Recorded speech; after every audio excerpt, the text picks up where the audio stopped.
If you want to change message tone on OnePlus 15R, you can, for example, open Settings, go to Sound and Vibration, and then in here we should be able to find notification tone. And then from here, if you choose Classic Nature or Dynamic Tones, it doesn't really matter, you should be able to find a bunch of different sounds. And if you tap on them, then of course you should be able to choose whichever sound you want it to be set for message tone. However, this is not just for messages, it is also for, well, this is essentially for all notification sounds. So when you receive a new notification, then generally speaking, this sound will be played that you choose over here, and this includes new messages. If you want to change the tone just for messages and messages only, then in that case we need to go to App Settings in here, then go to App Management, and now in here we need to find the Messages app. There we go.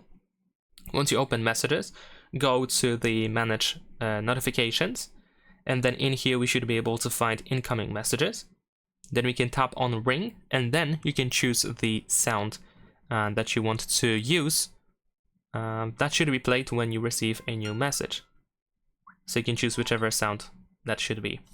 And that's pretty much it. Leave a like and subscribe.